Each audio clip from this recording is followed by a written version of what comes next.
Atau kadang juga karena pingin pakai baju yang warna biru tapi nggak mau merah, terus kayak jadi marah-marah juga sama kita gitu. Dan seringkali diikuti dengan tangisan, kadang ada yang mukul juga, dan kadang...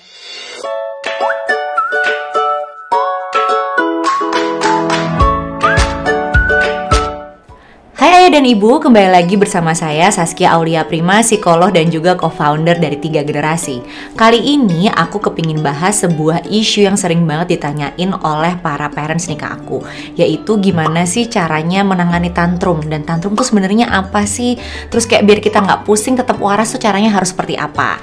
Nah, oleh sebab itu sebelum kita masuk ke materinya, jangan lupa seperti biasa klik dulu subscribe dan juga tombol lonceng supaya kalau 3 Generasi bikin video baru, para parents kalian bisa langsung dikabarin. Stay tune ya.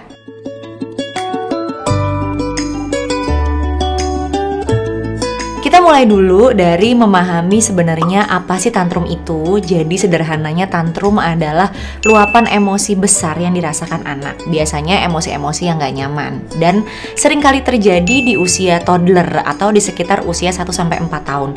Dan ini fase yang normal ya ayah dan ibu. Jadi banyak banget anak di rentang usia tersebut tuh mengalami tantrum ini.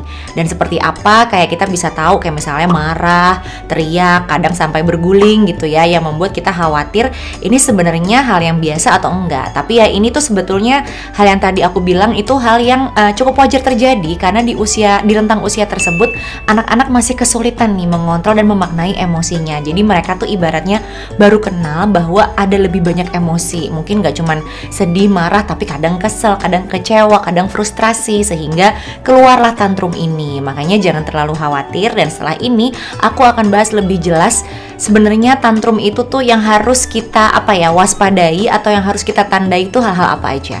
Ada beberapa hal nih yang perlu kita ketahui tentang tantrum gitu. Yang pertama tadi bahwa ini fase normal yang dilalui oleh anak usia 1-4 tahun. Jadi ini emang sering kali muncul gitu ya, dan sebetulnya sebagai tanda anak yang cukup sehat juga karena dia mulai merasakan, memaknai dan meluapkan emosinya. Nah, tapi memang tantrum ini tuh ada batasan wajarnya lah. Ini fakta kedua. Jadi fakta kedua adalah tantrum ini sebetulnya bisa terjadi sampai sekitar 25 menit gitu ya dalam satu kali episode.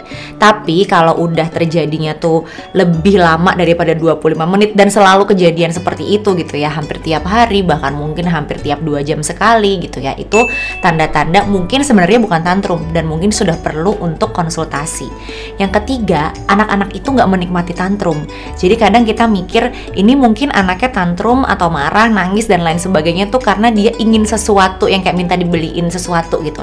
Ya memang di usia tertentu, utamanya di setelah sekitar 4 tahun, memang iya gitu, karena memang mungkin bisa jadi karena kebiasaan setiap kali anak mengeluarkan emosi gak nyaman, kita langsung memberikan hal yang dia inginkan gitu ya, tanpa kita tenangkan terlebih dahulu. Jadinya jadi mekanisme belajar di anak, kalau misalkan mau minta sesuatu, kita langsung aja nih tantrum gitu ya, atau marah-marah gitu. Dan satu lagi, fakta ini yang harus orang tua juga kenali dengan baik. Kalau sudah menyakiti diri sendiri gitu atau merusak lingkungan dengan berlebihan, tantrum ini juga perlu dikonsultasikan. Jadi mungkin bisa jadi bukan tantrum kalau sudah mulai ada perilaku menyakiti diri sendiri, misalnya menjedotkan kepala ke tembok atau kadang memukul-mukul diri sendiri, itu udah bukan tantrum yang wajar gitu. Jadi itu sudah mulai harus didiskusikan ke ahli supaya tahu sebenarnya penyebab anak tuh kurang bisa mengontrol emosinya sampai keluar perilaku menyakiti diri sendiri itu apa.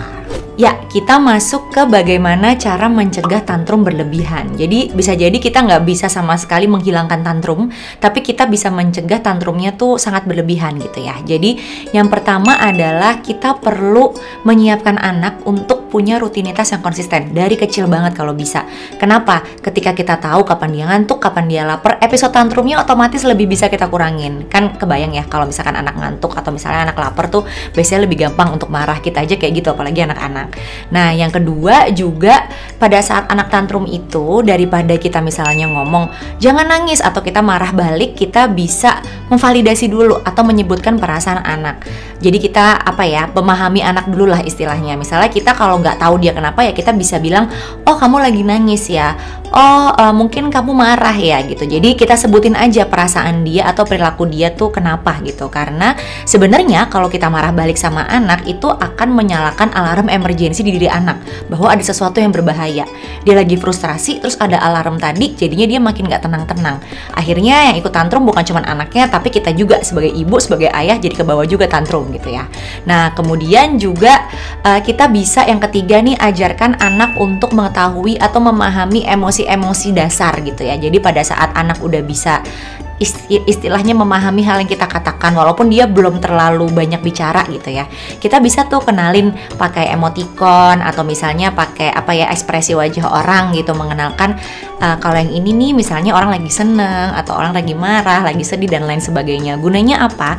Ketika sejak dini anak tuh udah tahu gitu ya, memahami jenis-jenis emosi baik dirinya sendiri maupun orang lain, memudahkan untuk dia mengungkapkannya. Atau kalau kita ungkapkan kepada dia lebih mudah untuk menangkapnya. Jadi ibaratnya kadang kan kita bingung sendiri ya perasaan kita tuh apa. Tapi kalau kita sudah terbiasa mengungkapkan dan merasakan perasaan itu, perasaan kita juga dikelolanya jadi lebih mudah. Jadi jangan lupa kenalin sejak dini, mau pakai emoticon, buku cerita, itu juga menjadi hal yang oke banget untuk ditanamkan ke anak.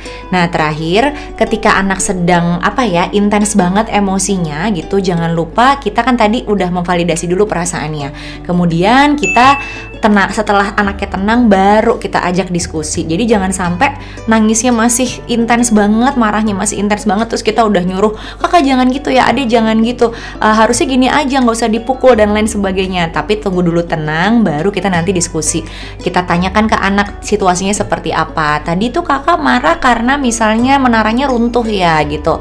Tadi menaranya kayak gimana sih kok bisa runtuh? Tapi setelah dia tenang, jadi kita bisa memberikan strategi-strategi untuk dia bisa menenangkan diri pada saat memang emosi anak sudah tenang. Karena balik lagi, emosi dan juga pikiran kita itu nggak bisa jalan berbarengan. Jadi salah satu harus ditenangkan dulu supaya solusinya, strategi yang mau kita tanamkan ke anak bisa lebih untuk didengar lagi.